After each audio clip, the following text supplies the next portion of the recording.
আওয়ামী লীগ মানুষকে সেবা দিতে ক্ষমতায়, ব্যবসা করতে নয়। নিরাপদ খাদ্য দিবসের অনুষ্ঠানে প্রধানমন্ত্রী। ভেজাল বন্ধে কঠোর হওয়ার নির্দেশ।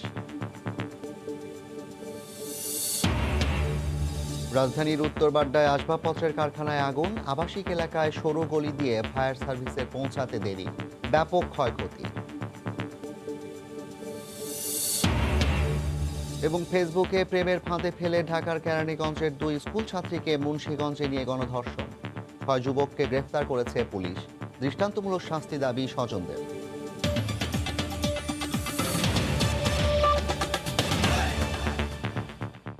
ভোরের সময়ের সঙ্গে আছি আমি জাফর সাদিক। সূচি পর্যায়ক্রমে বাকি মহানগরেও করা হবে। ফিরদাউস সোহাগ, সময় সংবাদ, বরিশাল। নিরাপদ খাদ্য নিশ্চিতে শহরের পাশাপাশি গ্রামেও ভেজাল বিরোধী অভিযান চালাতে নির্দেশ দিয়েছেন প্রধানমন্ত্রী শেখ হাসিনা। তিনি বলেন, সামাজিক ও আইনি প্রক্রিয়ার মাধ্যমে ভেজাল প্রতিরোধ করতে হবে। গতকাল সকালে জাতীয় নিরাপদ খাদ্য দিবসের অনুষ্ঠানে কথা বলেন সরকার প্রধান।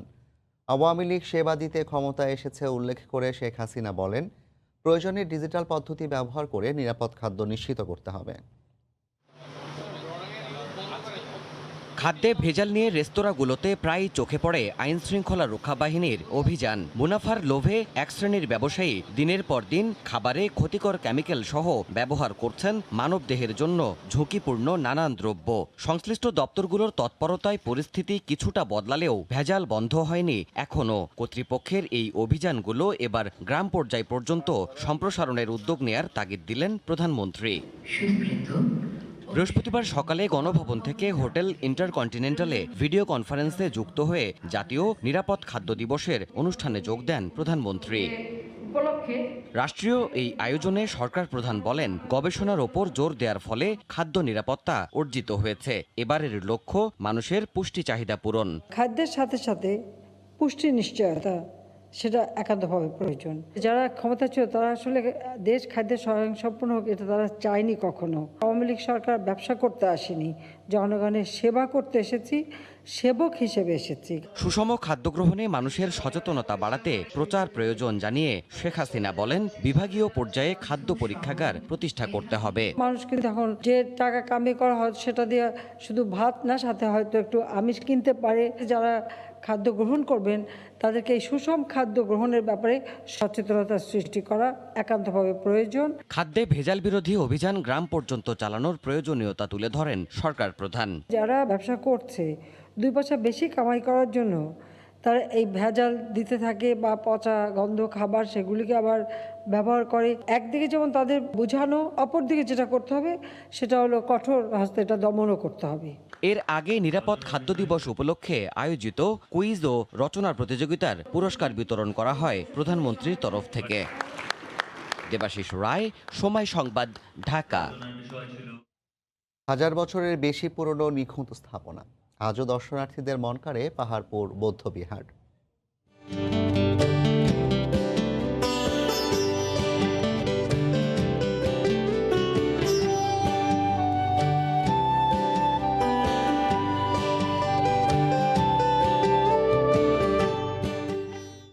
ঐতিহাসিক এই নিদর্শনটি নিয়ে আরও জানতে চোখ রাখুন সংবাদের শেষাংশে। গতকাল করোনার টিকা নিয়েছেন ব্রিটেন, নরওয়ে, ব্রাজিল সহ বিভিন্ন দেশের 45 কূটনীতিক। সার্বিক ব্যবস্থাপনায় সন্তোষ জানিয়েছেন তারা। মহাখালীর শেখ রাসেল ন্যাশনাল গ্যাস্ট্রোলিভার ইনস্টিটিউটের হাসপাতালে করোনা টিকা নেন পররাষ্ট্রমন্ত্রী। বলেন, বাংলাদেশের করোনা পরিস্থিতি নিয়ে আল জাজিরা সহ বেশ কয়েকটি গণমাধ্যম যে বানোয়ার তথ্য প্রচার করেছিল তা মিথ্যা প্রমাণিত হয়েছে। গত বছরের শুরুর দিকের কথা, করোনায় ধুঁকছে গোটা বিশ্ব। চীনের উহানে শুরু হওয়া সেই মহামারী আঘাত হানে বাংলাদেশেও। গত 8 মার্চে যখন দেশে সংক্রমিত হয় করোনা, তখন কাতার ভিত্তিক সংবাদ মাধ্যম আল জাজিরা সহ বৈশ্বিক একটি গণমাধ্যম ফলাও করে প্রচার করে করোনায় বাংলাদেশে মারা যাবে অসংখ্য মানুষ। কিন্তু বছর না ঘুরতেই সেই শঙ্কা তো মিথ্যে হয়েছেই, সঙ্গে 11 দিন ধরে চলছে ভ্যাকসিন কার্যক্রম। বৃহস্পতিবার দুপুরে পররাষ্ট্রমন্ত্রী ও কূটনীতিকরা ভ্যাকসিন নিতে আসেন মহাখালীর শেখ রাসেল গ্যাস্ট্রোলিভার হাসপাতালে। সে সময় মন্ত্রী বলেন, সব মিথ্যে প্রমাণিত হয়েছে। এই যে তথ্যগুলো তারা দিয়েছে সেটার সাথে বাস্তবের কোনো মিল আসছে। আপনার আল জাজিরার সাথে আরেকটি নেত্র, তারা বলছিল বাংলাদেশে 50 থেকে 1 কোটি লোক মারা যাবে এবং তারা অক্সফোর্ডের বরাত দিয়ে বলেছিল। আপনার এখনো পর্যন্ত 8000+ লোক মারা গেছে। এগুলো সব বানোয়াট। আপনারা জেনে তাজ্জুব হবেন যে আমেরিকার কিছু লোকজন বাংলাদেশে এসেছে এই ভ্যাকসিন নেওয়ার জন্য। আমি জিজ্ঞেস করলাম যে আপনি আমেরিকার থেকে এই দেশে আসছেন কেন ভ্যাকসিন নিতে? বলে ওখানে ভ্যাকসিন নিতে কত মাস পরে যে নিবে আই ডোন্ট নো। তো এই ফাঁকে আমি দেশেও আসলাম, ভ্যাকসিনও নিলাম। রাষ্ট্রদূতের জন্য আয়োজিত ভ্যাকসিন কার্যক্রমে সেদিন টিকা নেন ৪৫ জন কূটনীতিক। এ সময় তারা সরকারের এই উদ্যোগকে সাধুবাদ জানিয়ে বলেন, ভারতের সিরামের ভ্যাকসিন মানসম্মত। So India is a world-class vaccination manufacturer. Vaccination is very important for all diseases. It's particularly important for COVID. So I'm very pleased to accept an invitation, a vaccination that was originally. It's the same vaccine, the same one that will started now to be produced in Brazil. চলতি মাসের শুরুর দিকে আরও ৩০ জন কূটনীতিক টিকা নিয়েছেন এই হাসপাতালে। হাতিকুর রহমান তমাল, সময় সংবাদ, ঢাকা। অবশেষে নানা জটিলতার পর কোভিড-19 সুরক্ষা অ্যাপের উদ্বোধন করা হলো গতকাল। এ সময় স্বাস্থ্যমন্ত্রী আশা প্রকাশ করেন, অ্যাপ চালু হওয়ায় নিবন্ধন প্রক্রিয়া আরও সহজ হবে।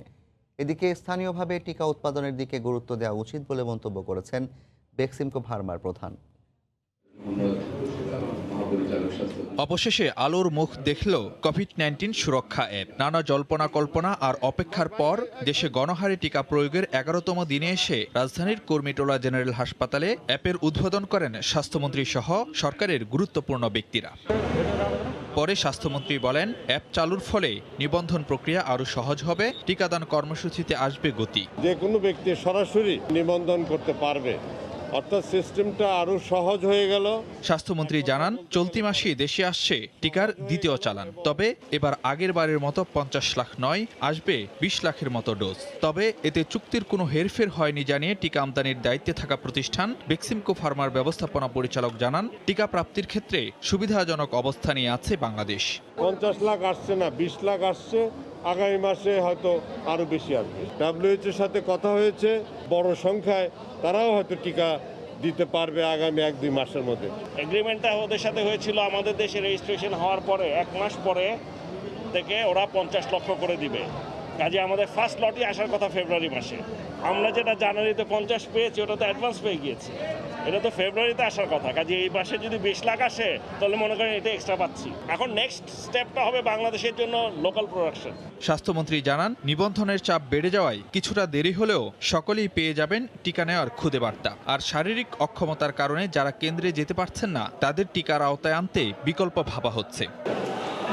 এদিকে ১১তম দিনেও টিকা নিতে কেন্দ্রে কেন্দ্রে ছিল আগ্রহীদের ভিড়। ফারুক ভূঁইয়া, রবিন, সময় সংবাদ, ঢাকা। বিশ্বের ধনী 10টি দেশ সব ভ্যাকসিনের ৭৫% ব্যবহার করে ফেলেছে। অথচ ১৩০টি দেশ এখন পর্যন্ত টিকার একটি ডোজও পায়নি। টিকা নিয়ে ধনী দেশগুলোর চরম অন্যায় ও অসাম্যের তীব্র সমালোচনা করে জাতিসংঘ মহাসচিব আন্তোনিও গুতেরেস বলেছেন, টিকা বৈষম্য দূর করাই এখন বিশ্ব সম্প্রদায়ের জন্য সবচেয়ে বড় চ্যালেঞ্জ। বিশ্বব্যাপী করোনার টিকাদান কার্যক্রম শুরুর আগে থেকেই টিকার আগাম অর্ডার দিয়ে রেখেছিল ধনী দেশগুলো। ভ্যাকসিন অনুমোদনের পরপরই টিকা কেনার হিড়িক পড়ে যায়। প্রয়োজনের তুলনায় অতিরিক্ত টিকা মজুত করে রাখে দেশগুলো। তাদের টিকা মজুদের মহোৎসব চললেও দরিদ্র ও উন্নয়নশীল দেশের বাসিন্দাদের অধিকাংশই টিকা বঞ্চিত রয়ে গেছে।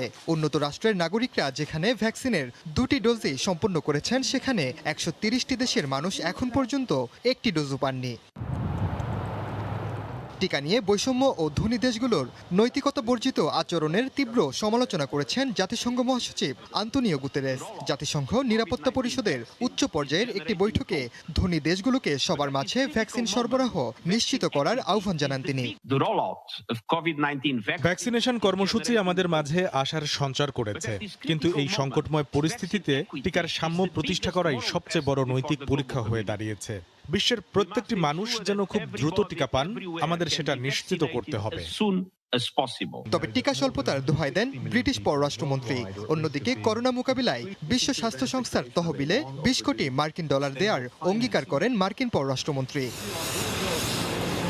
এদিকে টিকাদানেও থেমে নেই করোনার সংক্রমণ। যুক্তরাজ্যে করোনার নতুন আরও একটি ধরন শনাক্তের পর শিগগিরই স্বাভাবিক জীবনে ফেরা নিয়ে সংশয় দেখা দিয়েছে।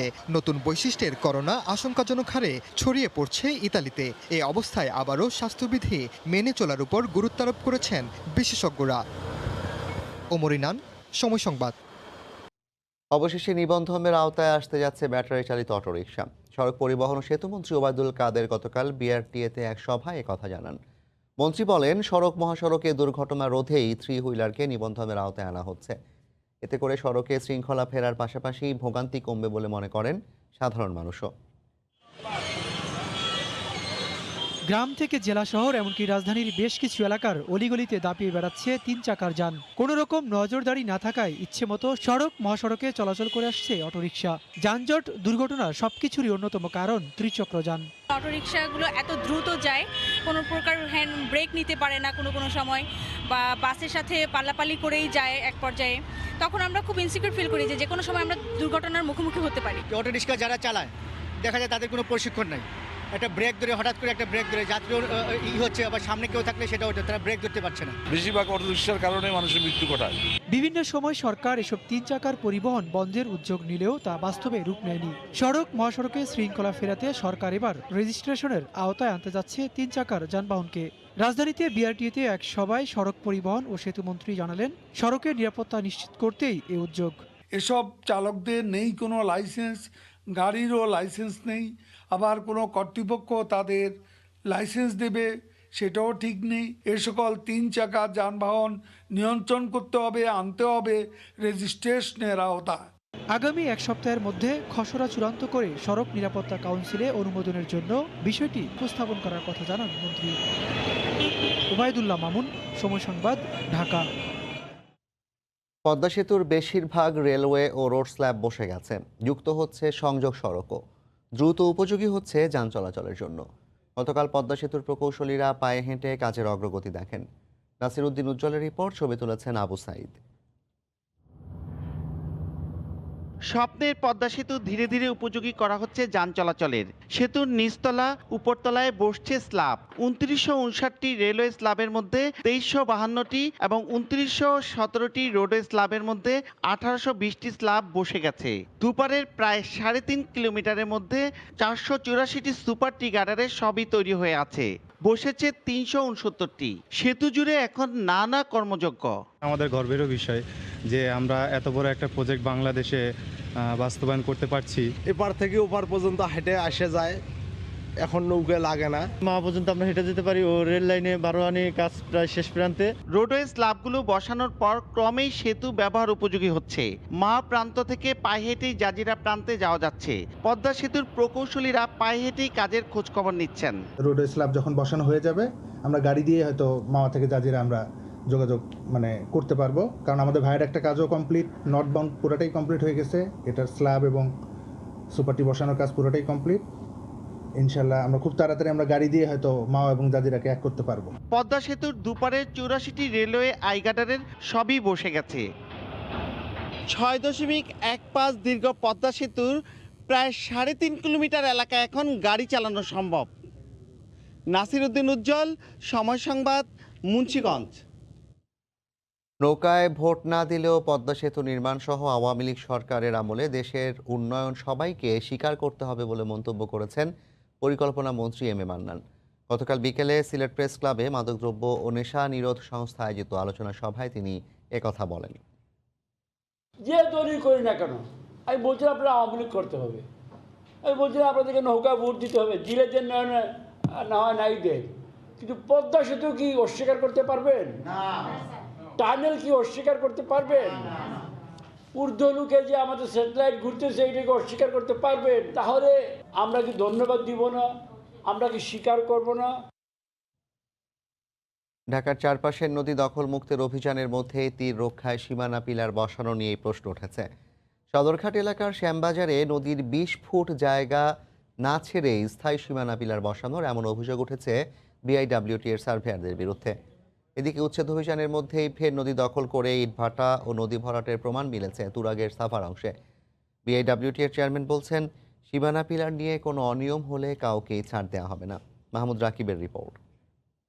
সদরঘাটের পাশেই শ্যামবাজারের ফরাসগঞ্জে উচ্ছেদ অভিযানের আগে এখানে স্থায়ী সীমানা পিলার বসানো হয়, কিন্তু উচ্ছেদ অভিযানে এসে আরও ২০ থেকে ২৫ ফুট ভিতরে গিয়ে নতুন করে ওই জায়গা পর্যন্ত সীমানা চিহ্নিত করা হয় এবং এই ৭তলা ভবনটিও আরও ২০ থেকে ২৫ ফুট ভিতরে গিয়ে নতুন করে পুনঃচিহ্নিতকরণ করা হয়। নতুন দাগে গত 15ই ফেব্রুয়ারি ওই ভবনে উচ্ছেদ চালায় বিএডব্লিউটির ঢাকা বন্দর কর্তৃপক্ষ। গুড়িয়ে দেওয়া হয় স্থায়ী সীমানা পিলার থেকে আরও প্রায় 20 ফুট বাইরের অংশ। উচ্ছেদের নেতৃত্বে থাকা কর্মকর্তা সেদিন জানান, সার্ভেয়ার ও ঠিকাদাররা নদী থেকে 56 ফুটের পরিবর্তে ভুল করে 20 ফুট কম দূরত্বে সীমানা পিলার বসিয়েছে। পূর্ব পাশে হলে দুটি সীমানা পিলার রয়েছে, সেখানে প্রথম সীমানা পিলার পরে 56 ফিট পরে আরেকটা সীমানা পিলার বসবে। সেই জায়গাটা আমরা অ্যালাইনমেন্ট দিয়ে এসেছি। ঢাকার চারিদিকে সীমানা পিলার হচ্ছে, সেখানে সামান্য ভুল ত্রুটি কন্ট্রাক্টররা করতেই পারে। মহানগর জরিপের ম্যাপে এ বক্তব্যের প্রমাণও মেলে। অবশ্য সীমানা নির্ধারণ ও পিলার বসানো প্রকল্পের নির্বাহী প্রকৌশলী ভুল স্বীকার করতে নারাজ। কিছুটা অবাক করে তিনি দাবি করলেন, লোকালয়ের পিলারটি সঠিক জায়গাতেই বসেছে, বরং নদীর জায়গা আরও কমবে। আমরা চেক দিয়ে দেখেছি আমাদের পিলারের অবস্থান সঠিক আছে। এখানে তাৎক্ষণিক ফিল্ডে যারা উপস্থিত থেকে এটা মেজারমেন্ট করছে তাদের ভুল বোঝাবুঝি। কান্ট্রি সাইড পিলার থেকে রিভার সাইড একটা পিলার আসছে, দুইটা পিলারের মাঝখানে গ্যাপ 56 ফিট। এই 56 ফিট গ্যাপে যদি আমি পিলারটা দিতে যাই, সেক্ষেত্রে পিলারটি রাস্তার মাঝখানে পড়বে, ফলে যাতায়াতের জন্য বিঘ্ন ঘটবে। সার্ভেয়ার আর ঢাকা বন্দর কর্তৃপক্ষের এমন রশ্মি টানাটানিতে ক্ষুব্ধ ক্ষতিগ্রস্তরা। পিলার দিছে এক জায়গায়, বাংছে আরও ভিতরে। ওই হিসাবে বলতে গেলে পিলার আলা 2 নম্বরই গেছে। আর যদি এই পিলার ঠিক থাকে তাহলে ম্যাজিস্ট্রেটের ভুল আছে, কারো না কারো 2 নম্বরই আছে এর ভিতরে। শ্যামবাজারে যখন এই দুরবস্থা, তখন রাজধানীর বসিলা ও ঢাকা উদ্যানের অপর পাশ সাভার অংশে গিয়ে দেখা যায় স্থায়ী সীমানা পিলারের মধ্যে নদী দখল করে চলছে ইটভাটার ব্যবসা। পাশে আবার নতুন করে চলছে বালু ভরাটের কাজও। অনিয়মের চিত্র সংস্থাটির চেয়ারম্যানের নজরে আনলে তিনি ব্যবস্থা নেওয়ার আশ্বাস দেন। ম্যাপ নিয়ে যাচাই বাছাই করেই পিলারগুলো বসিয়েছে। তো এর মধ্যে যদি কোনো ভুল হয়ে থাকে তাদের অবশ্যই আমরা তদন্ত করে দেখব এবং ব্যবস্থা নেব। সাভার প্রান্তে এবং কেরানীগঞ্জ প্রান্তে যে সমস্ত জায়গায় আমাদের সমস্যা ছিল সেগুলো চিহ্নিত করে ফেলেছি। পর্যায়ক্রমে প্রত্যেকটা জায়গাতেই উচ্ছেদ করব। 2022 জুনের মধ্যে ঢাকার চারপাশের নদী তীরে স্থায়ী সীমানা পিলার বসানোর কাজ শেষ হবার কথা। মাহমুদ রাকিব, সময় সংবাদ, ঢাকা। আগামী 8 মার্চ থেকে ঢাকা বিশ্ববিদ্যালয় ভর্তি পরীক্ষার ফর্ম বিতরণ শুরু হবে। চলবে 31 মার্চ পর্যন্ত। 21 মে ক ইউনিটের মাধ্যমে শুরু হবে ভর্তি পরীক্ষা। এবার পরীক্ষার মানবন্টনে পরিবর্তনের পাশাপাশি 8টি বিভাগীয় শহরে ভর্তি পরীক্ষা নেওয়ার সিদ্ধান্ত নেওয়া হয়েছে। বৃহস্পতিবার ঢাকা বিশ্ববিদ্যালয়ের 2020-21 শিক্ষাবর্ষের ভর্তি পরীক্ষার তারিখ নির্ধারণে বৈঠকে বসে সাধারণ ভর্তি কমিটি। সিদ্ধান্ত হয় 8 মার্চ থেকে ভর্তি পরীক্ষার ফর্ম বিতরণ শুরু হবে, চলবে 31 মার্চ পর্যন্ত। আর 21 মে ক ইউনিটের মাধ্যমে ভর্তি পরীক্ষা শুরু হবে। পরে 22 মে খ ইউনিট, 27 মে গ ইউনিট, 28 মে ঘ ইউনিট ও 5 জুন চ ইউনিটের ভর্তি পরীক্ষা অনুষ্ঠিত হবে। এবছর ভর্তি পরীক্ষার মানবন্টন 200 নম্বর থেকে কমিয়ে 120 করা হয়েছে, যেখানে এমসিকিউ 60, লিখিত 40 এবং মাধ্যমিক ও উচ্চ মাধ্যমিকের ফলাফলের উপর 20 নম্বর থাকছে। এটা হচ্ছে যে এসএসসি জন্য 10, এইচএসসি 10, তারপর এমসিকিউ 60 আর লিখিত পরীক্ষা হবে। আমরা ভাষাটা একটু টেস্ট করতে চাই, সব মিলিয়ে 120 নম্বরের পরীক্ষা হবে। কোভিডের কারণে এবারই প্রথম ঢাকা সহ মোট 8টি বিভাগীয় শহরে ভর্তি পরীক্ষা অনুষ্ঠিত হবে। তবে ঢাকা থেকে পাঠানো হবে ছাপা প্রশ্নপত্র। প্রশ্ন ফাঁস বা ডিজিটাল জালিয়াতি রোধে থাকবে বিশেষ সতর্কতা। এবার বাড়ানো হয়েছে ফর্মের দামও। পরীক্ষার প্রশ্নপত্র সেটা কিন্তু ঢাকা থেকে আমরা ছাপিয়ে নিয়ে ট্রাকে করে নিয়ে যাওয়ার চেষ্টা করব। সেখানে আমরা হয়তো পুলিশ প্রহরায় আমরা সেই সমস্ত পরীক্ষার সরঞ্জাম এগুলো আমরা এই ডিভিশনাল হেডকোয়ার্টারে আমরা নিয়ে যাব। 150 টাকা বাড়ানো হয়েছে। ক, খ, গ ও ঘ ইউনিটের এমসিকিউ ও লিখিত পরীক্ষার জন্য 45 মিনিট করে সময় রাখা হয়েছে।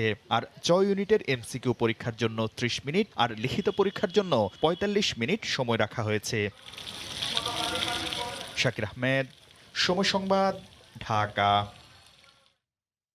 সরকার ও সরকারি সেবার বিরুদ্ধে গুজব ছড়ানোয় অজ্ঞাতনামা 1000 জনকে বাদী করে মামলা করা হয়েছে। গতকাল এ বিষয়ে মামলা করে মোবাইল ফাইন্যান্সিয়াল সার্ভিস অপারেটর নগদ।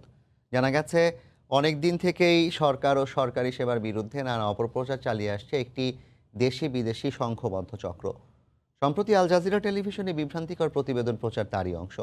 একই সঙ্গে সেনাপ্রধান ও সেনাবাহিনী এবং ডাক বিভাগের ডিজিটাল ফাইন্যান্সিয়াল সার্ভিস নগদকে নিয়ে চক্রান্তমূলক আরও 2টি প্রতিবেদন প্রকাশিত হয়েছে। জানা গেছে, চক্রান্তের এই ঘটনায় দেশি বিদেশি একটি শক্তিশালী সংঘবদ্ধ চক্র জড়িত রয়েছে, যারা নানাভাবে দেশের ভেতরের পরিস্থিতিকে অস্থিতিশীল করার অপচেষ্টা চালিয়ে যাচ্ছে। তাসলিম খলিল নামের এক প্রবাসী বাংলাদেশিকেও চক্রান্তের মূল হোতা হিসেবে ইতোমধ্যে বিভিন্ন পক্ষ থেকে চিহ্নিত করা হয়েছে।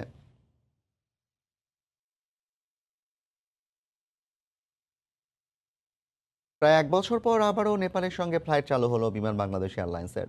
বিমানের অফিসিয়াল ওয়েবসাইটে তথ্য জানানো হয়, মহামারী করোনার প্রকোপ বাড়ার সঙ্গে সঙ্গে সারা বিশ্বের মতো বিমান বাংলাদেশ এয়ারলাইন্সের ঢাকা কাঠমান্ডু ঢাকা ফ্লাইট বন্ধ হয়ে যায় গত বছরের মার্চে।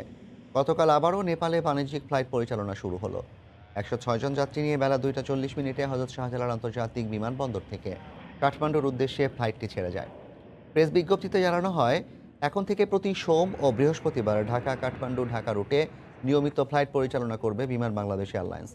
মোবাইল অ্যাপস, বিমানের website, travel agent, tour operator, বিমানের কল সেন্টার এবং সেলস কাউন্টার থেকে টিকিট কেনা যাবে।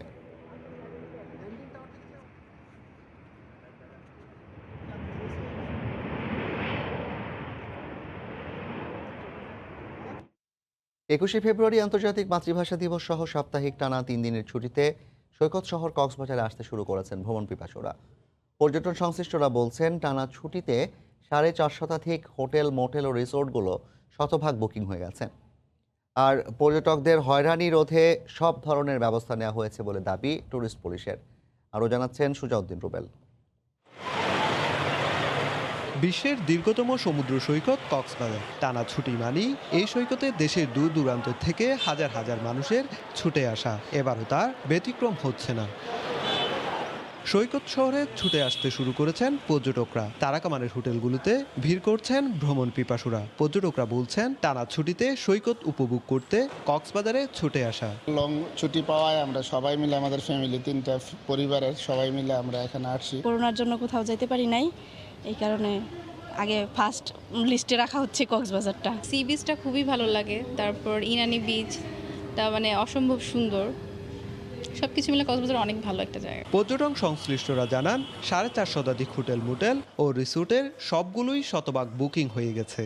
গভর্নমেন্ট হলিডে 21শে ফেব্রুয়ারি, সব মিলে একটা লং একটা ভ্যাকেশন, লং একটা বন্ধ পড়ছে, যার কারণে গেস্টের ফ্লো অনেক বেশি। লম্বা ছুটি পেয়েছে, তো সেই কারণে আসলে আমরা we are experiencing good number of booking, যে অলমোস্ট ফুল হাউস। আর ট্যুরিস্ট পুলিশ জানিয়েছে, বিপুল সংখ্যক পর্যটকের নিরাপত্তায় সব ধরনের প্রস্তুতি সম্পন্ন হয়েছে। আমাদের Honda mobile, beach bike mobile, cycle mobile, তারপরে ফুড পেট্রোল মোবাইল আছে, কুইক রেসপন্স টিম আছে। পর্যটক যাতে কোনো ধরনের সমস্যায় না পড়ে, সেই ক্ষেত্রে টুরিস্ট পুলিশ সার্বক্ষণিক কাজ করে যাচ্ছে। ট্যুরিস্ট পুলিশ ও হোটেল মালিকদের ধারণা, টানা 3 দিনের ছুটিতে কক্সবাজারে 4 লক্ষাধিক পর্যটকের আগমন হবে। সুজাউদ্দিন রুবেল, সময় সংবাদ, কক্সবাজার। মহান শহীদ দিবস ও আন্তর্জাতিক মাতৃভাষা দিবসে এবার কেন্দ্রীয় শহীদ মিনারে সীমিত করা হয়েছে জনসমাগম। ব্যক্তি পর্যায়ে 2 জন এবং প্রতিষ্ঠান থেকে একসঙ্গে 5 জনের বেশি প্রবেশ করতে পারবেন না। এছাড়া সবাইকে অবশ্যই মাস্ক ব্যবহার করতে হবে। এদিকে ডিএমপি কমিশনার জানিয়েছেন, এবারও আগের মতোই থাকবে 3 স্তরের নিরাপত্তা ব্যবস্থা। প্রতি বছর 21 এলেই নতুন রঙে, নতুন সাজে শহীদ মিনার, এবারও নয় ব্যতিক্রম। ভাষা শহীদদের শ্রদ্ধা জানাতে দিনরাত ধোয়া মোছার কাজ চলছে কেন্দ্রীয় শহীদ মিনারে। নতুন করে দেয়া হচ্ছে রং, দেয়াল লিখনিতে ভাষা শহীদদের স্মরণে ফুটিয়ে তোলা হচ্ছে বিভিন্ন বর্ণ।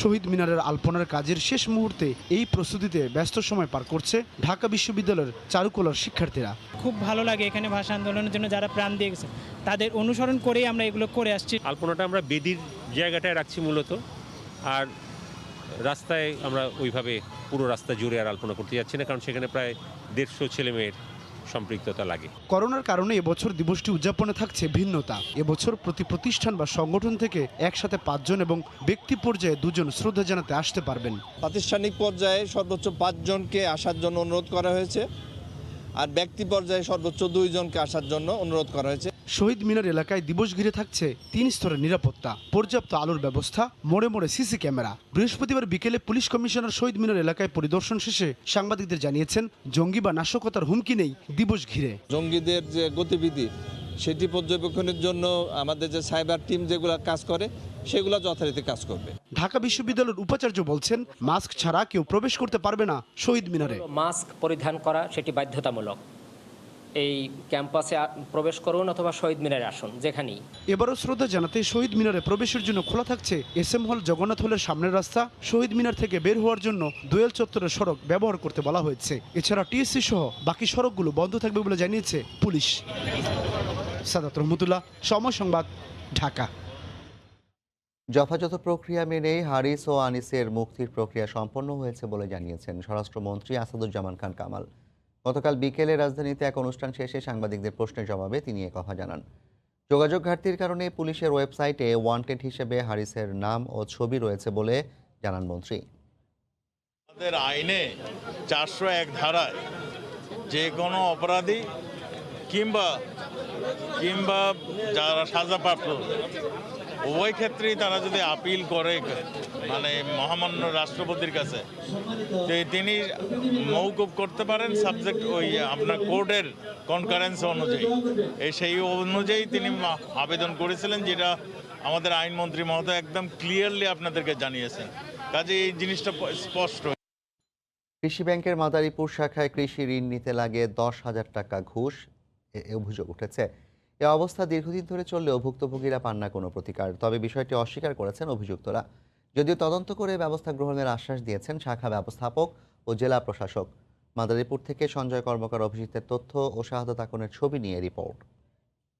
3 লাখ টাকা 30,000 টাকা ঘুষ চাইছে, 20,000 টাকা অলরেডি দেওয়া হয়ে গেছে। মাদারীপুর সদর উপজেলার লক্ষ্মীগঞ্জ গ্রামের বাসিন্দা আলী আজগর বাড়িতে একটি গরুর খামার করার জন্য ঋণের আশায় কৃষি ব্যাংকের মাদারীপুর শাখায় কাগজপত্র জমা দেন 4 মাস আগে। ব্যাংকের কর্মকর্তা সৌরভ মণ্ডলের মাধ্যমে 3 লাখ টাকা ঋণ পাইয়ে দিবে বলে নিরাপত্তা কর্মী মনোয়ার 30,000 টাকা ঘুষ দাবি করেন বলে অভিযোগ তার। স্ত্রীর গহনা বন্ধক রেখে 20,000 টাকা জোগাড় করে মনোয়ারকে ঘুষ দিলেও বাকি 10,000 টাকার জন্য আজও পাচ্ছেন না কৃষি ঋণ।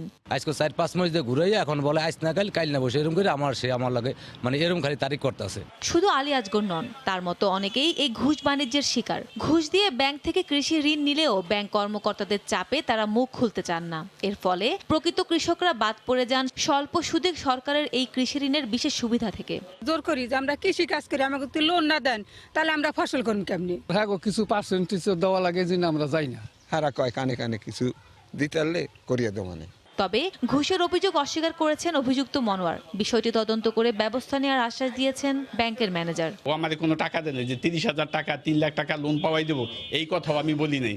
আমি বলছি লোন দেওয়ার ব্যাপারে আমি তোমাদের সহযোগিতা করবো। জয়েন করার পর আমার নলেজে যেন কোনো কিছু অভিযোগ আসেনি। এদিকে লিখিত অভিযোগ পেলে ব্যবস্থা নেওয়ার কথা জানান জেলা প্রশাসক। ঘুষ নিয়ে বা হয়রানি করে কৃষকদেরকে লোন নিতে হয় বা কৃষকরা লোন না পায়, তাহলে আমরা অবশ্যই সেটা আইনগত ব্যবস্থা অবশ্যই নিব। কৃষি ব্যাংকের মাদারীপুর শাখা থেকে কৃষকদের নামে প্রতি বছর 12 থেকে 14 কোটি টাকা ঋণ দেওয়া হয়। সময় সংবাদ, মাদারীপুর। সবুজ নেত্রকোনা গঠনে আমরা সবাই এক, এই স্লোগানে নেত্রকোনায় নানা কর্মসূচি অনুষ্ঠিত হয়েছে। গতকাল বেলা 11টায় জেলা প্রশাসক কার্যালয়ের সামনে সচেতনতামূলক র্যালির উদ্বোধন করেন জেলা প্রশাসক কাজী মোহাম্মদ আব্দুর রহমান। র্যালিটি বিভিন্ন সড়ক ঘুরে প্রেস ক্লাবের সামনে গিয়ে শেষ হয়।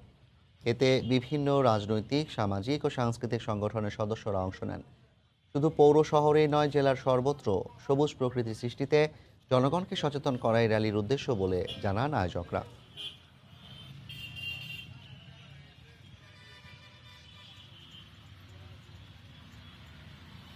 দেশের বাইরের খবর। কানাডার টরেন্টোয় নির্মিত হয়েছে বাংলাদেশের আদলে শহীদ মিনার। বাংলাদেশি অধ্যুষিত টরেন্টোর ডানফর্থ এলাকার ডেন্টোনিয়া পার্কে এটি নির্মাণ করা হয়েছে।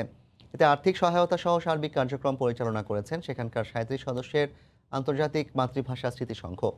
এবারের 21শে ফেব্রুয়ারি ফুল দিয়ে এতে শ্রদ্ধা জানাবেন প্রবাসী বাংলাদেশিরা। কানাডা থেকে শরীফ ইকবাল চৌধুরীর রিপোর্ট।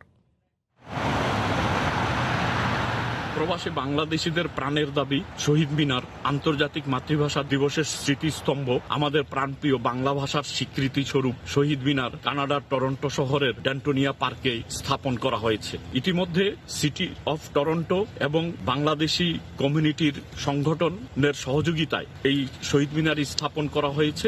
নির্মাণ কাজ সম্পূর্ণভাবে সমাপ্ত করা হয়েছে। আগামী কিছুদিনের মধ্যেই উন্মোচিত করা হবে এই শহীদ মিনারকে। লম্বাই সফর, প্রায় 6 বছর ধরে তো সিটির সাথে আমাদের আলাপ আলোচনা করে এই পর্যন্ত আসা।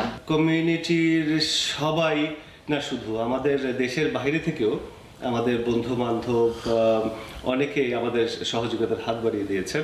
আমাদের বাংলাদেশীয় যে সংস্কৃতি আছে এটাকে আমরা আরো বিশ্বের কাছে বা কানাডার এটা সর্বস্তরে আমরা প্রকাশ করতে পারবো। এবার কোভিড-19 কারণে আনুষ্ঠানিকভাবে আন্তর্জাতিক মাতৃভাষা দিবস শহীদ মিনারের পাদদেশে পালন করা সম্ভব হবে না বলে সিটি অফ টরন্টো জানিয়েছে। প্রবাসী বাংলাদেশিদের এবং নতুন প্রজন্মের কাছে এই শহীদ মিনার বাংলা ভাষা এবং বাঙালি জাতির আশা আকাঙ্ক্ষা পূরণ করবে, এটাই সবার প্রত্যাশা। শরীফ ইকবাল চৌধুরী, সময় সংবাদ, টরন্টো, কানাডা। 2 ডোজ ভ্যাকসিন দেওয়ার পরও ইতালির রাজধানী রোমে করোনা পজিটিভ রোগী পাওয়া গেছে। এ নিয়ে প্রবাসী বাংলাদেশি সহ স্থানীয়দের মাঝে আতঙ্ক দেখা দিয়েছে। এতে ভ্যাকসিন নিতে অনীহা দেখা যাচ্ছে অনেকের মাঝে। রোম থেকে জুমানা মাহমুদের রিপোর্ট। ইতালিতে একযোগে ফাইজার, মডার্না এবং অ্যাস্ট্রাজেনেকার ভ্যাকসিন কার্যক্রম চলছে। 2023 সালের মধ্যে 6 কোটি নাগরিককে ভ্যাকসিনের আওতায় আনার লক্ষ্যমাত্রা নির্ধারণ করেছে দেশটির স্বাস্থ্য মন্ত্রণালয়। প্রথম পর্যায়ে করোনার সম্মুখ যোদ্ধা এবং প্রবীণদের দেয়া হচ্ছে এই ভ্যাকসিন। এর মধ্যে বেশ কয়েকজন বাংলাদেশিও টিকা নিয়েছেন। তবে ভ্যাকসিন গ্রহণের পরও পরবর্তীতে করোনা পজিটিভ শনাক্ত হওয়ায় দেখা দিয়েছে নতুন আতঙ্ক, যার ফলে ইতালির স্বাস্থ্যকর্মী সহ নাগরিকদের মধ্যে ভ্যাকসিন গ্রহণে দেখা দিয়েছে অনীহা। অনেকে দ্বিতীয় ভ্যাকসিন নেওয়ার পরে অসুস্থ হয়ে পড়েছেন, করোনা পজিটিভ এসেছে, তাই আমরা কেউ শঙ্কামুক্ত নই। ফ্রন্টলাইনের হিসেবে আমাকেও টিকা নিতে হবে, বাট রোমে সেকেন্ড ডোজ নেওয়ার পরেও সেখানে করোনা পজিটিভ হয়েছে, সো সেক্ষেত্রে মোটামুটি কিছুটা ভয় লাগছে। ইতিমধ্যে রোমে 12 জন চিকিৎসক এবং নার্স সহ অনেকের শরীরে করোনা পজিটিভ পাওয়া গেছে। যারা দ্বিতীয় ডোজ ভ্যাকসিন দিয়েছিলেন তারা অন্যকে আক্রান্ত করতে পারবে কিনা সে বিষয়ে গবেষণার কথা জানিয়েছেন বিশেষজ্ঞরা। ইতালিতে বৃহস্পতিবার পর্যন্ত প্রায় 20 লাখ মানুষ প্রথম ডোজের ভ্যাকসিন নিয়েছেন, দ্বিতীয় ডোজ নিয়েছেন 13 লাখের বেশি। ভ্যাকসিন কার্যক্রমের মধ্যেও থেমে নেই করোনা সংক্রমণ। গেল একদিনে দেশটিতে আক্রান্ত হয়েছেন 13,000-এর বেশি আর মারা গেছেন 347 জন। জুমানা মাহমুদ, সময় সংবাদ, রোম, ইতালি। দেশে চলমান টিকা কার্যক্রম প্রশংসা কুড়িয়েছে জার্মানিতেও। দেশটিতে নিযুক্ত বাংলাদেশের রাষ্ট্রদূত মোহাম্মদ মোশাররফ হোসেন ভূঁইয়া বলেন, দেশে কূটনীতিকদের টিকা গ্রহণই বলে দেয় আমদানি করা টিকার মান নিয়ে কোনো ছাড় দেয়নি বাংলাদেশ সরকার। তাছাড়া বাংলাদেশে জার্মানির চাইতেও দ্রুত গতির টিকা কার্যক্রম শেখ হাসিনা সরকারের বড় সাফল্য। বাংলাদেশের টিকা কার্যক্রমের আদ্যপান্ত নিয়ে বার্লিনে সময় টিভিকে দেয়া একান্ত সাক্ষাতের বিস্তারিত জানাচ্ছেন সহকর্মী বিটু বড়ুয়া। দেশে চলমান টিকা কার্যক্রম ও দেশে অবস্থানরত ৪৫টি দেশের কূটনীতিকদের টিকা গ্রহণ প্রশংসিত হয়েছে ইউরোপের দেশ জার্মানিতেও। সময় সংবাদকে দেয়া সাক্ষাৎকারে বাংলাদেশের রাষ্ট্রদূত বলেন, বিশ্ব স্বাস্থ্য সংস্থা ও ইউরোপিয়ান মেডিসিন এজেন্সি অনুমোদনপ্রাপ্ত টিকা দেয়া হচ্ছে বাংলাদেশে। অনেক আধুনিক দেশের তুলনায় করোনা থেকে সুরক্ষায় এগিয়ে বাংলাদেশ। বাংলাদেশ করোনা মহামারী ম্যানেজ করার ক্ষেত্রে খুব ভালো করছে। যে উৎসব মুখর পরিবেশে টিকা দেওয়া হচ্ছে এটি খুব আশাপ্রদ। যারা এ পর্যন্ত টিকা নিয়েছে কোনো পার্শ্ব প্রতিক্রিয়া নেই। শুনেছি আমাদের দেশ জার্মানির মতো বাংলাদেশেও টিকা কার্যক্রম চলছে, বিষয়টাকে সাধুবাদ জানাই। করোনার কারণে অন্যান্য দেশের মতো বাংলাদেশেরও সবাই স্বাস্থ্যগত ঝুঁকিতে আছেন, তাই টিকা গ্রহণের কোনো বিকল্প দেখছি না। জার্মানিতে বসবাসরত স্বাস্থ্যসেবা সহ বিভিন্ন জরুরি খাতে কর্মরত প্রবাসীরা টিকা গ্রহণ ইতিবাচক হিসেবে দেখছেন এই কূটনীতিক। ঠিক যেমন মানব দেহ ভেদে এক এক রকমের ওষুধের কার্যকারিতা এক এক রকম, ঠিক তেমনি বিশ্ব উৎপাদিত সকল ধরনের করোনা টিকার কার্যকারিতা বিভিন্ন রকম। তবুও এই মহামারী থেকে বাঁচতে করোনা টিকা নেয়ার কোনো বিকল্প নেই বলছেন জার্মানির চিকিৎসা বিজ্ঞানীরা। জার্মানির বার্লিন থেকে বিটু বড়ুয়া, সময় সংবাদ। মুন্সিগঞ্জের মাওয়ার মৎস্য আড়তগুলোতে ঝাঁকে ঝাঁকে আসছে পদ্মার ইলিশ। তাজা ইলিশ কিনতে ভোর থেকেই ভিড় করেন দূর দূরান্তের ক্রেতারা। এ বিষয়ে বিস্তারিত জানাতে মাছবাজার থেকে সরাসরি যুক্ত হচ্ছেন সহকর্মী নাসির উদ্দিন উজ্জ্বল। জাফর, এই পদ্মা তীরে যে মাওয়া মৎস্য আড়ত সেখানে কিন্তু ইলিশের সয়লাভ এবং এখানে এই নতুন ইলিশ সহ নানা রকমের ইলিশ কিন্তু হাঁকডাকে বিক্রি হচ্ছে এই ভোরের আলো ফোটার আগে থেকেই। এবং এই ইলিশকে ঘিরে কিন্তু বিশাল এই মৎস্য আড়তে শুধু এই অঞ্চলের ক্রেতা বিক্রেতা নয়, রাজধানী ঢাকা সহ নানা অঞ্চলের মানুষ এখানে এসছে এবং ক্রেতারা এসছে, শৌখিন ক্রেতা।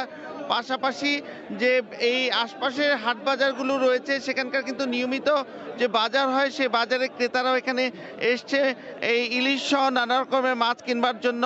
আইড়, বোয়াল, রুই, কাতল সহ হরেক রকমের দেশীয় তাজা মাছের পসরা বসেছে এখানকার মৎস্য আড়তগুলোতে এবং এখানে 29টি মৎস্য আড়ত সহ 150 বিক্রেতা রয়েছে যেখানে এই মাছের পসরা এবং এই যে ইলিশ যে আড়তদাররা বলছিলেন যে নতুন ইলিশ এসছে বাজারে, এই নতুন ইলিশের কারণে বাজার আরও বেশি সরগরম এবং এখানকার যে সরবরাহ সেটি বৃদ্ধি পাচ্ছে। তবে তারা বলছিলেন যে কারেন্ট জালের কারণে কিন্তু ইলিশের উৎপাদন এখানে বিঘ্নিত হচ্ছে এবং এই ইলিশ ঘিরেই তাদের কিন্তু রুটি রুজি এবং প্রায় 10,064 জন জেলে এখানে যে নিবন্ধিত জেলে আছেন তারা কিন্তু এখানে মাছ শিকার করছেন। কিন্তু এই মাছ শিকার করে তারা যে ভোরের আলো ফোটার আগেই এই মৎস্য আড়তটিতে নিয়ে আসেন, সেই আড়তে কিন্তু যে ক্রেতা হাজার হাজার ক্রেতার ভিড় পড়ে যায়। এই ঢাকঢাকে যখন বিক্রি হয় তখন তাদের বিভিন্ন সময় বিভিন্ন দাম আসে, কিন্তু এখন বাজারে ইলিশের দাম কিন্তু চড়া এবং এই 1000 থেকে 1200 টাকা কেজি দরে ইলিশ তারা বিক্রি করতে পারছেন। তবে এই সময়ে আরও বেশি ইলিশ সরবরাহ হওয়ার কথা ছিল বলে তারা বলছিলেন যে এই কারেন্ট জালের কারণে সেটি বিঘ্নিত হচ্ছে। এবার মা ইলিশ রক্ষা অভিযান ভালো হওয়ার কারণে কিন্তু বড় বড় ইলিশ পাওয়া গেছে, কিন্তু এখন জাটকা নিধনের ব্যাপারে কিন্তু অনেক রকম অভিযোগ রয়েছে যে অনেক হাট বাজারে কিন্তু এখন ছোট আকারের ইলিশ উঠছে যেটি ঝাটকা হিসাবে ব্যবহৃত হয় এবং সেটি নিষিদ্ধ থাকা সত্ত্বেও কিন্তু সেটি বাজারে দেখা যাচ্ছে এবং জেলা মৎস্য অফিস বলছিলেন যে এই 30শে জুন পর্যন্ত কিন্তু এই ছোট ইলিশ ধরা নিষিদ্ধ রয়েছে এবং এর মধ্যে কয়েকটি কিন্তু কম্বিং অপারেশন হয়েছে, সেখানে অনেক রকম জরিমানাও করা হয়েছে। কিন্তু এখানকার যে কারেন্ট জাল ফ্যাক্টরি সেগুলো কিন্তু এখনো বন্ধ করা যায়নি এবং এই যে কারেন্ট জালের ফ্যাক্টরিগুলো থেকে নানা রকম যে কারেন্ট জাল উৎপাদন হচ্ছে সেগুলো কিন্তু বিভিন্ন নদ নদীতে ব্যবহার করা হচ্ছে। এই নদ নদীতে ব্যবহারের কারণে কিন্তু বিঘ্নিত হচ্ছে ইলিশ মাছের উৎপাদন। এই জেলা মৎস্য অফিসের হিসাব অনুযায়ী এখানে কিন্তু গেল মৌসুমে 2152 মেট্রিক টন ইলিশ শিকার হয় এবং এই জেলায় 32,852 মেট্রিক টন চাহিদার বিপরীতে কিন্তু 32,550 মেট্রিক টন মাছ উৎপাদন হয়েছে এবং এই যে 25 সেন্টিমিটারের নিচে যে ইলিশ ধরা নিষিদ্ধ সেটি কিন্তু যথাযথ মানা হচ্ছে না বলে অভিযোগ রয়েছে এবং তাদের যে পরিসংখ্যান সেখানে বলছেন যে 12টি মোবাইল কোর্টে তারা 86টি অভিযান পরিচালনা করেছে এবং 2.67 টন ইলিশ জাটকা ইলিশ আটক এবং তারা 1,68,000 টাকা জরিমানা করেছেন। কিন্তু এই যে এই অভিযান সেটি কিন্তু প্রয়োজনের তুলনায় কম, কারণ বিশাল পদ্মা মেঘনা এই জেলার চারদিকে ঘেরে আছে এবং এই পদ্মা মেঘনায় কিন্তু প্রচুর এই কারেন্ট জাল ব্যবহার হচ্ছে এবং সেখান থেকে ঝাটকা নিধন করা হচ্ছে। এইসব অভিযোগ কিন্তু এখানকার স্থানীয় আড়তদাররা বারবার বলছেন এবং তারা বলছেন যে বাংলাদেশের সবচেয়ে বড় কারেন্ট জালের ফ্যাক্টরি হচ্ছে এই মুন্সিগঞ্জের মুক্তারপুর এবং আশপাশে এলাকাগুলোতে, সেখানে নানা রকম অভিযান হয়। সেই অভিযানের পরেও কিভাবে কারেন্ট জাল উৎপাদন হয় যেটি ইলিশ সহ এই মাছের জন্য সবচেয়ে বড় শত্রু, সেই বিষয়ে কিন্তু তারা নানা রকম প্রশ্ন তুলছেন এবং এখানকার যে সর্বশেষ আইন শৃঙ্খলা মিটিং যেটি হয়েছে সেই মঙ্গলবার, সেখানে কিন্তু বলা হয়েছে যে এই কম্বিং অপারেশন সহ নানা রকম পদক্ষেপ তারা গ্রহণ করবেন, কিন্তু এখনো কিন্তু ওরকম তোড়জোড় দেখা যাচ্ছে না এবং এখানকার যে এই পদ্মা তীরের মৎস্য আড়তটি আছে সেটি দিন দিন কিন্তু ক্রেতা বিক্রেতার ভিড় বাড়ছে। একেবারে পদ্মা সেতুর যে স্টার্টিং পয়েন্টের পাদদেশ, সেই পাদদেশে কিন্তু এই যে আড়তটি রয়েছে সেখানে ওই যে দীর্ঘ প্রায় 50 বছর ধরে কিন্তু এখানে এরকম আড়তটি রয়েছে, কিন্তু এখন আস্তে আস্তে কিন্তু এর প্রসার বাড়ছে, কারণ দেশ সেরা ইলিশের এই ভোরের হাট হিসাবে পরিচিত। এবং এই হাটে যে এই পদ্মার যে বৈচিত্র্যপূর্ণ মাছ যেগুলো রয়েছে ইলিশের পাশাপাশি, সেগুলো সব কিন্তু তাজা মাছ এখানে বেচা কিনা হয়। এবং এখানকার আড়তদারদের দাবি হচ্ছে যে এখানে কোনো রকম ফরমালিন ব্যবহার করা হয় না, এবং এখানে তাজা মাছ বিক্রির তারা চেষ্টা করেন বলে কিন্তু এখানে বিক্রেতাদের এত ভিড় পড়ে যায়। এই ছিল মুন্সিগঞ্জের মৎস্য আড়তের সর্বশেষ। জাফর। মুন্সিগঞ্জের মাওয়াঘাট থেকে মাছ বাজারে ইলিশ বেচা বিক্রির খবর জানাচ্ছিলেন সহকর্মী নাসির উদ্দিন উজ্জ্বল। খেলার খবর, উইন্ডিজ সিরিজের ব্যর্থতার পর এবার নতুন করে কৌশল সাজাতে চায় বাংলাদেশ ক্রিকেট বোর্ড। আগামী 6 মাসের মধ্যে এ নিয়ে বিস্তারিত পরিকল্পনা করে জাতীয় দল ম্যানেজমেন্টের কাছে তুলে দেওয়া হবে বলেও জানিয়েছেন বিসিবি সভাপতি নাজমুল হাসান পাপন। এখনই কোনো বড় পরিবর্তন না করে ম্যানেজমেন্টকে সময় দিতে চান তিনি। তবে পরিকল্পনা মাফিক না চললে বিকল্প ভাবনার কথাও জানিয়েছেন বিসিবি প্রধান। নিয়ন মহিমিনের রিপোর্ট। ক্যারিবিয়ান ঝড়ে এলোমেলো বাংলাদেশ টেস্ট দল। একদিন আগে বিসিবি পরিচালক এবং বাংলাদেশ দলের সিনিয়র ক্রিকেটারদের সঙ্গে দফায় দফায় এ নিয়ে বৈঠক করেছেন বিসিবি বস। সেই ধারাবাহিকতায় এবার বৈঠক কোচিং স্টাফদের সঙ্গে। ভেন্যু রাজধানীর একটি 5 তারকা হোটেল। হয়েছে লম্বা আলোচনা। ব্যর্থতার কারণ উদ্ঘাটন করেছেন Nazmul Hasan Papon. Cricket is a game of uncertainty, যে কোনো কিছু হতে পারে, কিন্তু এখানটায় যে তার কথা আমরা আশা করেছি যেগুলোর সাথে আমরা জিতবো, যেখানে ওডিআই আমরা এত কনভিনসিংলি জিতে গেলাম, কেন টেস্টে এসে স্ট্রাগল করছি। সো এই পয়েন্টসগুলো ওদের কি মনে হয় সেই মতামতটা নিচ্ছি, সবার কাছ থেকে নিয়েছি, এবং নিয়ে আমার ধারণা উইদিন 6 মান্থস আমরা একটা স্ট্র্যাটেজি তৈরি করতে পারবো, যার পরে এই সমস্যাগুলো অন্তত থাকবে না। চতুর্মুখী সমালোচনায় মুখর পুরো দেশ। কাঠগড়ায় নির্বাচক থেকে শুরু করে কোচ, ক্যাপ্টেন সবাই। কিন্তু এখনই কঠোর হওয়ার পক্ষপাতী নন পাপন। অন্তত 6 মাস অপেক্ষা করে দেখতে চান পরিবর্তন, না হলে বিকল্প ভাবনাও আছে তার। কারো বিরুদ্ধে কিছু বলতে চাচ্ছি না, আমার কথা হচ্ছে আমি দেখতে চাই যে যেই সমস্যাগুলো আমরা আইডেন্টিফাই হবে ওটা সলিউশন তারা করছে কিনা। তারা যদি সলিউশন করতে পারে তাহলে কোনো অসুবিধা নেই, আর না শুনে ফল পাইলেও ঠিক আছে, তাহলে আমরা ভুল, কিন্তু অ্যাটলিস্ট তখন আমরা বলতে পারবো যে আমরা তাদেরকে এটা দিয়েছিলাম। একটা বার্তা পরিষ্কার, দলের পারফরমেন্সে সন্তুষ্ট নয় বিসিবি। তবে আপাতত নির্ভর হয়ে পরিকল্পনা সাজানোর অনুমতি পেয়েছেন রাসেল ডোমিঙ্গো। নিয়ন মোহাইমিন, সময় সংবাদ, ঢাকা। নীলফামারী সৈয়দপুরের ক্রিকেট অবহেলিত। ক্রিকেট উন্নয়নে নেই কোনো দীর্ঘমেয়াদী পরিকল্পনা। উপজেলা ক্রীড়া সংস্থা বা সরকারি সাহায্য ছাড়া সম্পূর্ণ নিজস্ব অর্থায়নে সাবেক কিছু ক্রিকেটারের উদ্যোগে চলছে ক্রিকেট একাডেমিগুলো। সংশ্লিষ্টদের মতে প্রশিক্ষণের জন্য প্রয়োজন উন্নত মাঠ, মানসম্মত পিচ ও প্রশিক্ষিত কোচের। নীলফামারী প্রতিনিধি সাকির হোসেন বাদলের তথ্য ছবি নিয়ে রিপোর্ট। সারা দেশেই জনপ্রিয় ক্রিকেট, নীলফামারীর সৈয়দপুরেও জনপ্রিয়তার শীর্ষে এই খেলাটি। তাই পর্যাপ্ত সুযোগ সুবিধা না থাকলেও এই খেলা নিয়ে আগ্রহ আছে ব্যাপক। নীলফামারীর সৈয়দপুরে ফুটবলের জন্য নির্দিষ্ট মাঠ, ক্রীড়া সংস্থার আয়োজনে ফুটবল লিগ অনুষ্ঠিত হলেও ক্রিকেটের চিত্রটা ভিন্ন। নতুন ক্রিকেটার গড়ে ওঠার জন্য দরকার অনুশীলনের উন্নত অবকাঠামো। তবে তার কিছুই নেই নীলফামারীতে। ধুলাবালি ভরা মাঠে কোনো মতে চারিদিকে নেট দিয়ে ঘিরে চলে প্রশিক্ষণ। নেই মানসম্মত পিচ। জেলার একাডেমিগুলোতে নেই প্রশিক্ষিত কোচও। কোচিংয়ের জন্য ভরসা ক্রিকেট বোর্ডের নিয়োগপ্রাপ্ত একজনই, যা নিয়ে অভিযোগের শেষ নেই খুদে ক্রিকেটারদের।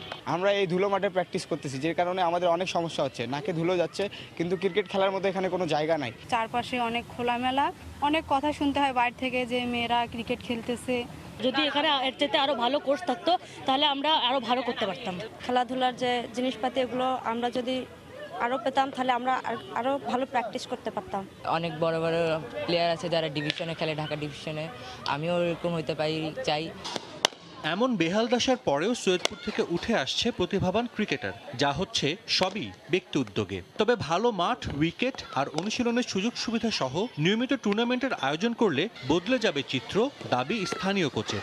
মাঠের প্র্যাকটিস ফ্যাসিলিটি বাড়াতে হবে, মাঠের প্র্যাকটিসের উইকেট বাড়াতে হবে, তারপরে মাঠে আমাদের প্র্যাকটিস ম্যাচ করাইতে হবে, প্রচুর টুর্নামেন্ট করাইতে হবে। তাহলে এখান থেকে প্লেয়ারটা বের হয়ে আসবে। তাহলে আমরা হয়তো ন্যাশনাল লেভেলে সৈয়দপুর থেকে আমরা নীলফামারী জেলা থেকে প্লেয়ার দেখতে পারবো। উত্তরের বিভিন্ন জেলার ক্রিকেট লিগগুলো দাপিয়ে বেড়ান সৈয়দপুরের ক্রিকেটাররা। তবে এতেই সীমাবদ্ধ না থেকে সংগঠকরা দেখছেন বড় স্বপ্ন।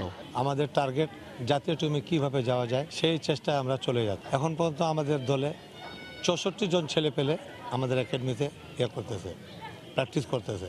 নীলফামারীতে 15টির মতো ক্রিকেট একাডেমি আছে। সময় সংবাদ, নীলফামারী। ক্লাব কর্তাদের অভ্যন্তরীণ দ্বন্দ্বে চ্যাম্পিয়নশিপে লিগে খেলা নিয়ে অনিশ্চয়তা ফকিরাপুল ইয়াং ম্যানসার।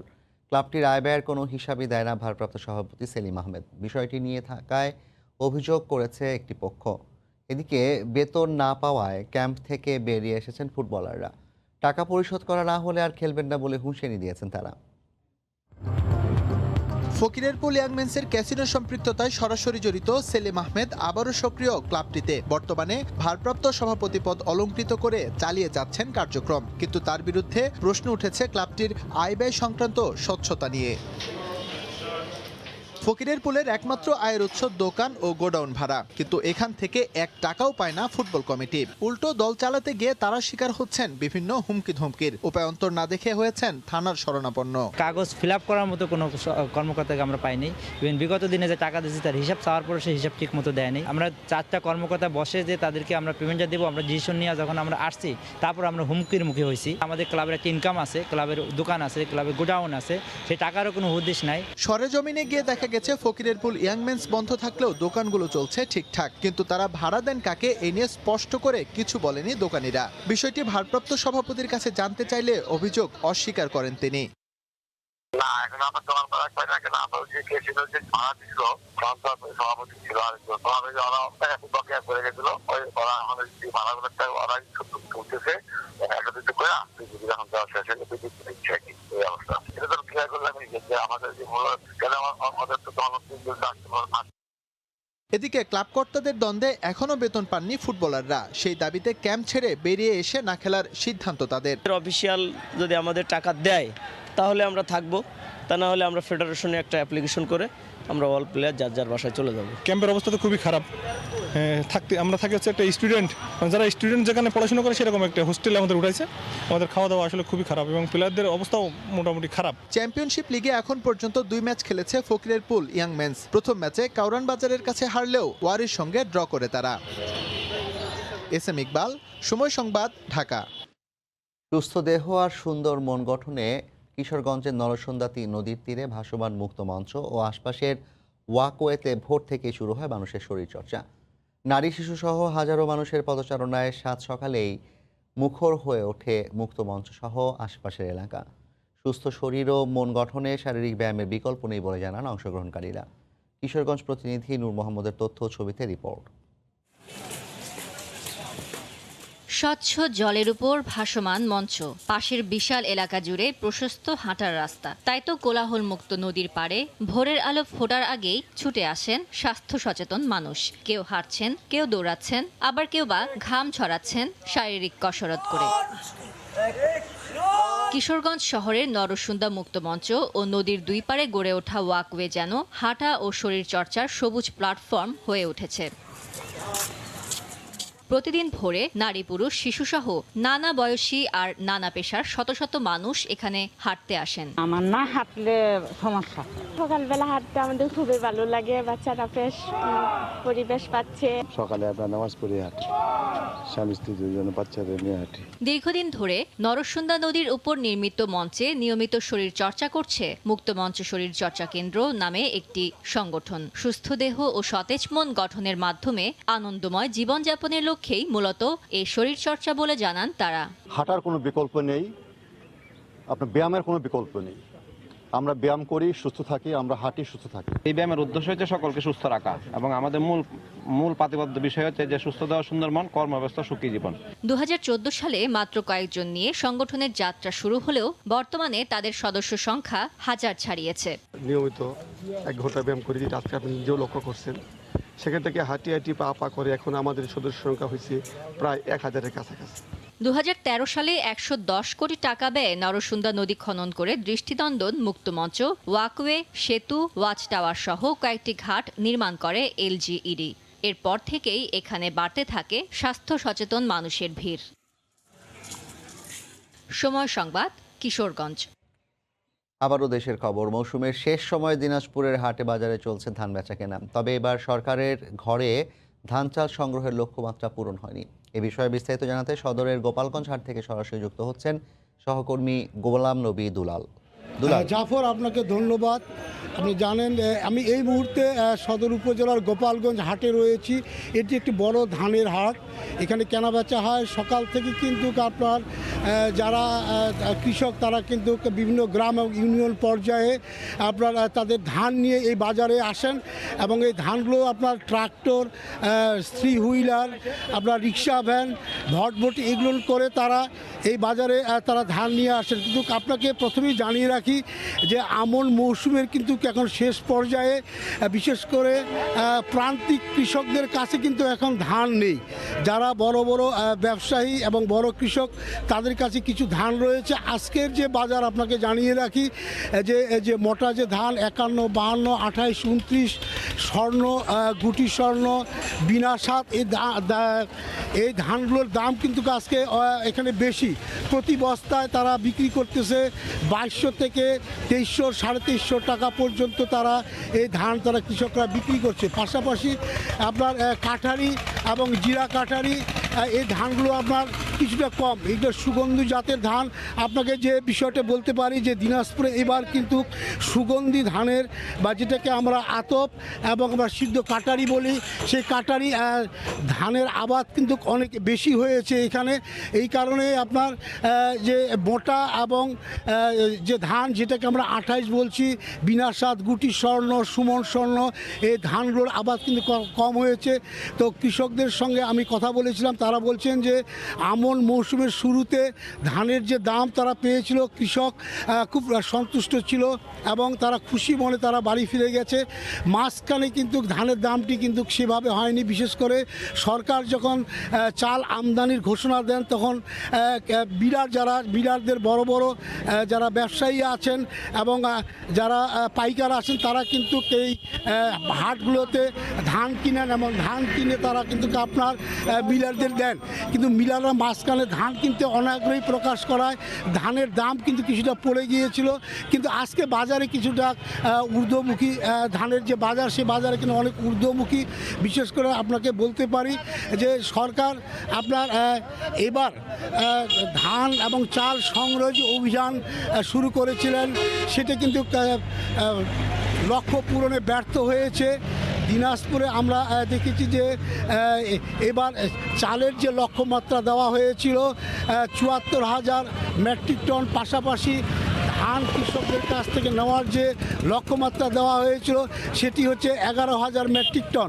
জেলা খাদ্য বিভাগের যে তথ্য, সে তথ্য মতো আমরা যেটা জেনেছি যে দিনাজপুরে কিন্তু 10% আপনার ধান চাল ক্রয়ের যে লক্ষ্যমাত্রা সেটি কিন্তু আপনার পূরণ হয়নি। তবে একটি বিষয়ে আপনাকে বলতে পারি যে সরকার যে চাল আমদানি যে ঘোষণা দেওয়ার পরে সরকারি এবং বেসরকারি পর্যায়ে চাল আমদানি হওয়ার কারণে কিন্তু বাজারে চালের যেটি দাম সে দাম স্থিতিশীল রাখার জন্য যে চাল আমদানির ঘোষণা দেওয়ার পরে বেসরকারি পর্যায়ে দিনাজপুরে প্রায় আপনার 40,000 মেট্রিক টন চাল আপনার এখানে ঢুকেছে। তারপরে কিন্তু চালের যে দাম, সে চালের দাম কিন্তু আপনার প্রতি কেজিতে 3 থেকে 4 টাকা দিনাজপুরে বাজারে।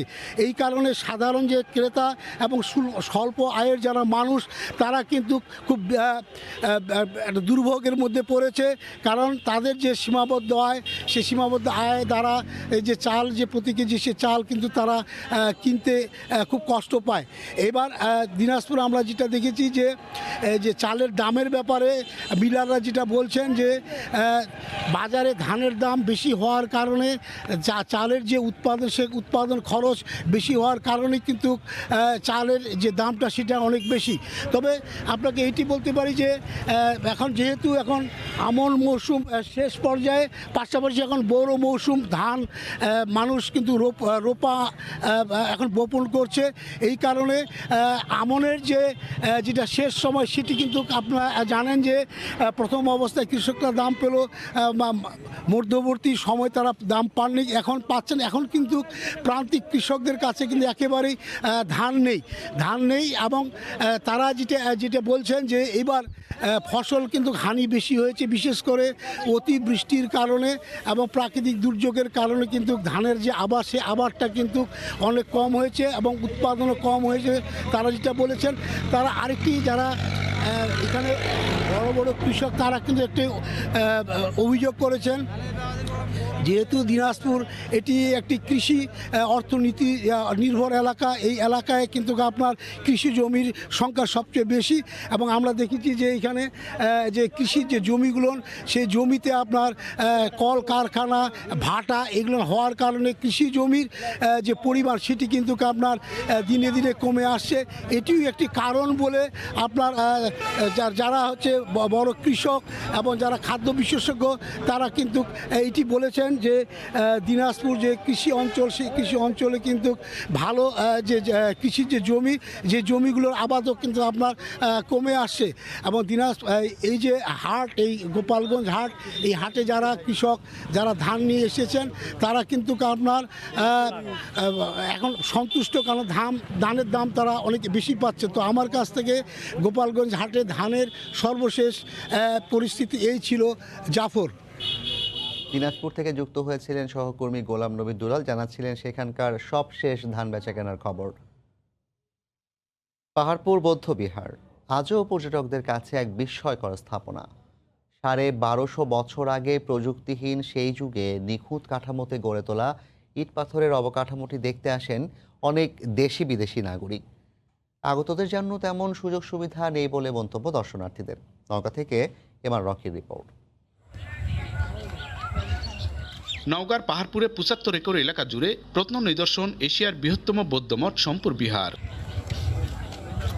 ঐতিহাসিকদের মতে পাল বংশের দ্বিতীয় রাজা ধর্মপাল 8ম শতাব্দীর শেষের দিকে এই বৌদ্ধ বিহারটি প্রতিষ্ঠা করেন।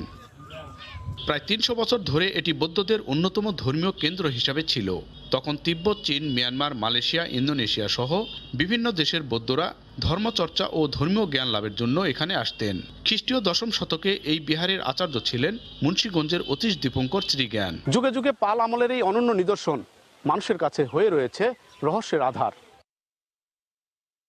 বিহারের মূল স্থাপত্য দেখার আগে দর্শনার্থীদের নজর কাড়ে প্রধান ফটকের দৃষ্টিনন্দন বাগান। উৎসব বা ছুটির দিনগুলোতে এই বিহার দেখতে ঢল বাড়ে দর্শনার্থীদের। আমাদের দেশে এরকম একটা সংস্কৃতিমূলক জিনিস আছে, একটি টুরিস্ট প্লেস, সবাই ঘুরতে আসে, অনেক ভালো লাগে। সেরকম কোনো রেস্টুরেন্ট নাই বা কোনো গেস্ট হাউস নাই এখানে। ট্যুরিজম বোর্ডের শীর্ষ কর্মকর্তা জানালেন, পর্যটকদের বাড়তি সেবা নিশ্চিতে বেশ কিছু প্রকল্প হাতে নেওয়া হয়েছে।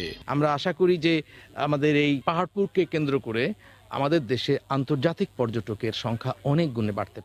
ভোরের সময় শীর্ষ সংবাদ জানিয়ে দিচ্ছি আরেকবার।